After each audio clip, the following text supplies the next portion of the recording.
Donald Trump, you know the name, you know the hair, but do you know the story? Born in Queens, New York in 1946, Trump didn't come from rags. His father, Fred, was already a successful real estate developer. But Donald was ambitious, a chip off the old block with even bigger dreams. He went to military school, then Fordham University, before graduating from the Wharton School of Business. Sure, he had a head start, but Trump was never one to rest on his family's laurels. He had a point to prove, a name to build, and a city to conquer. Manhattan. Manhattan in the 70s was a different beast, gritty, competitive. But Trump saw opportunity. He dove headfirst into real estate, cutting deals, making connections, and learning the art of negotiation.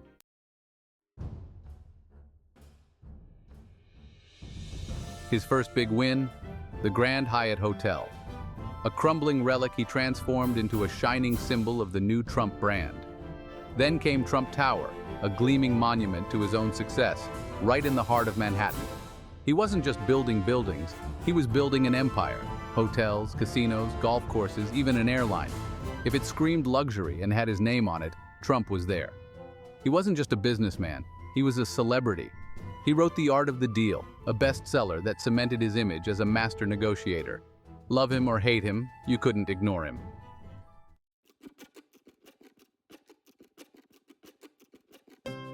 Trump's success wasn't just about luck or family money. He had a knack for deal-making, a sixth sense for sniffing out opportunities where others saw only problems. Take the Grand Hyatt Hotel, a rundown relic near Grand Central Station. Nobody wanted it. But Trump saw potential. He negotiated a sweetheart deal with the city, promising a grand renovation that would revitalize the area. And he delivered, transforming the Hyatt into a gleaming symbol of his own ambition.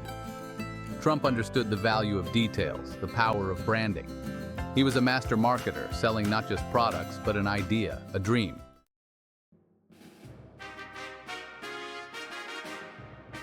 Nothing embodies Trump's ambition and success quite like Trump Tower.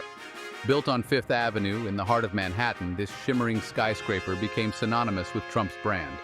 It wasn't just a building, it was a statement. 68 stories of gleaming glass and brass, a monument to his own success. Inside, it housed luxury apartments, high-end boutiques, and of course, Trump's own lavish penthouse.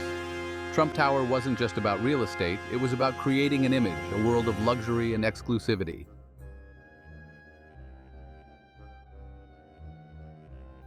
Beyond bricks and mortar, diversifying the empire.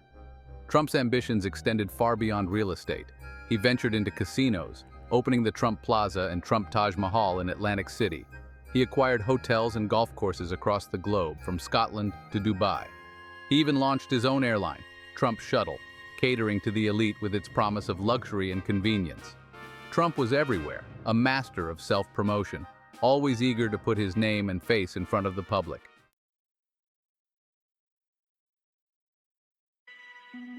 Setbacks and comebacks. Weathering the storms. Trump's path to success wasn't always smooth.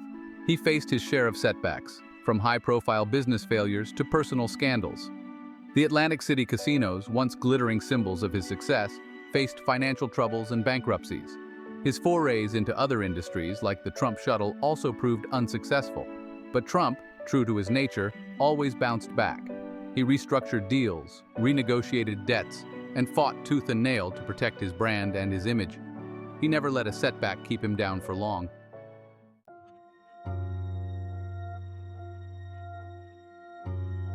The art of the deal meets the art of the possible. By the 2010s, Trump was a household name. He'd built an empire, weathered storms, and entertained millions. But something was shifting. He was no longer content with just building towers and making deals. He'd always been vocal about his political views, but now he started to talk about a different kind of deal-making, the kind that happens in Washington, D.C. The political establishment laughed. The media scoffed. They called him a showman, a long shot, a joke. But Trump saw a nation hungry for change, frustrated with the status quo.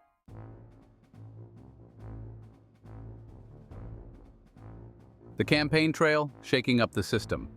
Trump's campaign was unconventional, to say the least. He bypassed traditional media, relying instead on Twitter to connect directly with voters. His rallies were raucous affairs, filled with passionate supporters drawn to his no-nonsense style and his promise to make America great again. He wasn't afraid to speak his mind, to challenge political correctness, or to attack his opponents. He was a disruptor, an outsider, and he promised to shake things up in Washington.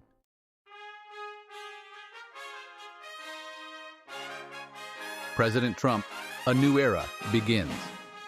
Against all odds, Trump won the 2016 election.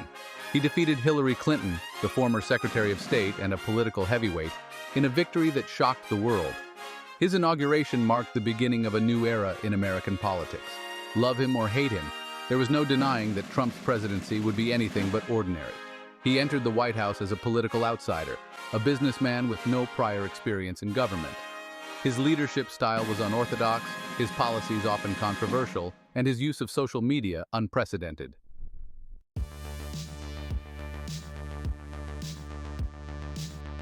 Tax cuts and deregulation, fueling the economic engine.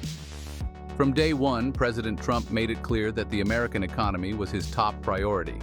He believed that by cutting taxes and reducing burdensome regulations, businesses would be unleashed to grow and create jobs. In December 2017, he signed into law the Tax Cuts and Jobs Act, a sweeping piece of legislation that slashed taxes for businesses and individuals. The corporate tax rate was reduced from 35% to 21%, making American businesses more competitive globally. Individual income tax rates were also lowered, providing tax relief for millions of working Americans. Trump's focus on deregulation was equally aggressive. Regulations were rolled back across a wide range of industries, from energy to finance to healthcare.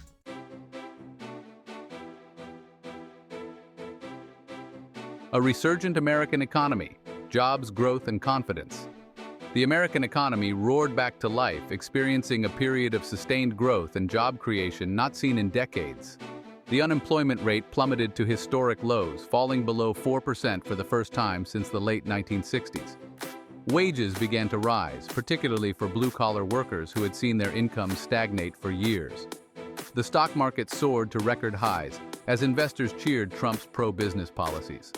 Consumer confidence surged as Americans felt more optimistic about their financial future. Manufacturing jobs, which had been steadily declining for years, began to return to the United States. The energy sector boomed as Trump's policies unleashed American energy production. Small businesses flourished under Trump's tax cuts and deregulatory agenda.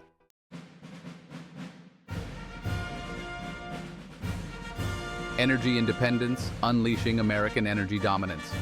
A cornerstone of Trump's economic and national security strategy was achieving energy independence for the United States. He argued that America had been held hostage by foreign oil producers for too long. Trump withdrew the United States from the Paris Climate Agreement, arguing that it was a bad deal for American workers and businesses. He rolled back regulations on the energy industry, making it easier and more profitable to drill for oil and gas. American oil and gas production soared, exceeding that of any other country in the world. The United States became a net exporter of energy for the first time in decades. Trump argued that this newfound energy independence gave America more leverage on the world stage.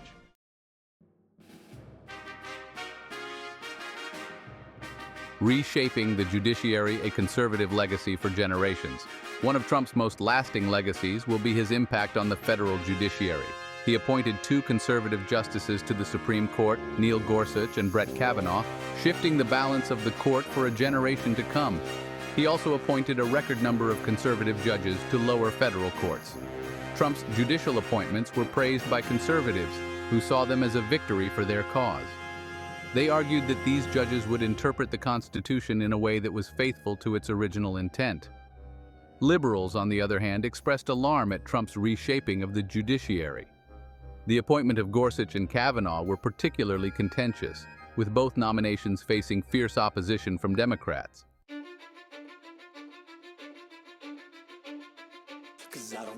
Peace through strength, a bold foreign policy agenda.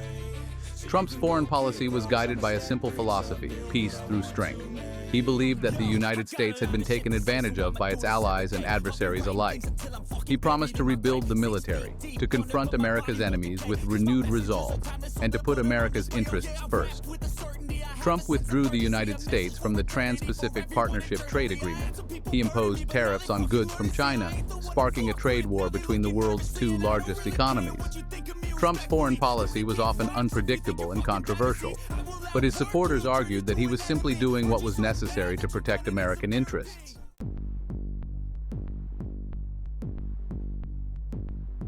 Challenging China, confronting unfair trade practices. One of Trump's signature foreign policy initiatives was his confrontation with China. He accused China of engaging in unfair trade practices, stealing American intellectual property, and manipulating its currency. He imposed tariffs on billions of dollars worth of Chinese goods, sparking a trade war. Trump's tough stance on China was praised by some who argued that it was long overdue. They pointed to China's growing economic and military might as evidence that the United States needed to take a more confrontational approach. Others, however, criticized Trump's trade war, arguing that it was hurting American businesses and consumers. Despite the trade war, Trump continued to engage with China on other fronts.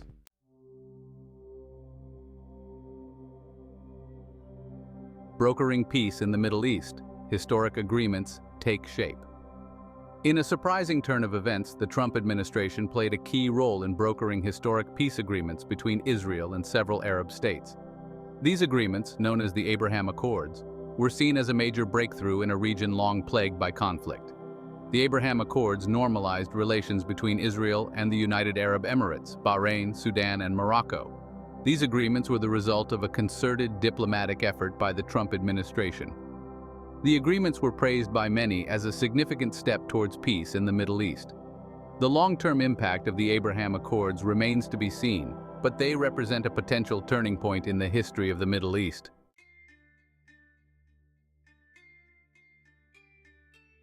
Love him or hate him, there's no denying Donald Trump's impact. He didn't just build an empire, he built a brand. Not just a name on buildings, but a symbol of ambition, of success, of a certain kind of American dream. He took his father's real estate fortune and multiplied it, becoming a fixture in New York society, a tabloid regular, a household name long before stepping foot in the Oval Office. But it went beyond bricks and mortar. Trump understood the power of image, of self-promotion. He wrote books, hosted shows, put his name on everything from steaks to bottled water. He was a master marketer, selling not just products, but an idea of himself, of the Trump lifestyle. And people bought it. They lined up for his rallies, chanted his slogans, saw in him a reflection of their own desires, for wealth, for recognition, for someone to shake up the system.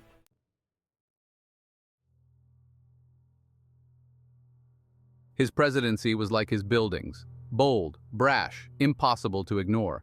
He challenged norms, broke protocols, and spoke his mind, often in 280 characters or less. The media, they had a field day. The late-night shows, they couldn't get enough. He was a walking, talking headline, polarizing the nation, captivating the world. His supporters, they loved his defiance, his willingness to fight for what he believed in, even if it meant breaking a few eggs or tweeting in all caps. His detractors, they saw him as a threat to democracy, a demagogue who stoked division and undermined institutions. The truth, as always, is more nuanced. He exposed deep fissures in American society, brought to the surface anxieties about globalization, immigration, and the changing face of the nation.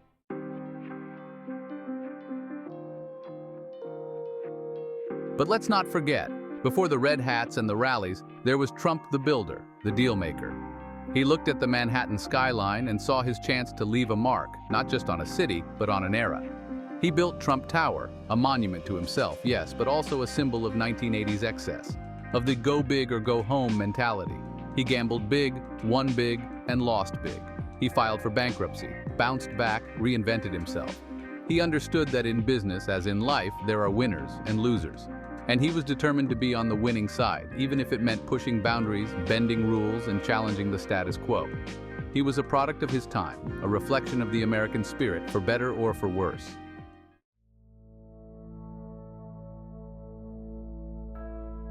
So, what's the legacy of Donald J. Trump? It's still being written. History will be the judge, not Twitter, not cable news, not the echo chambers of our own making. He was a disruptor, a showman, a force of nature who reshaped American politics and culture. He tapped into something deep within the American psyche, a yearning for something different, for someone who spoke their language, who promised to shake things up. Did he deliver? That's for each individual to decide. But one thing's for sure, he left his mark. On the skyline, on the economy, on the national conversation. He was a president unlike any other, a businessman turned reality TV star turned leader of the free world. His story is a uniquely American tale, full of ambition, contradictions, and a healthy dose of self-belief. And it's far from over.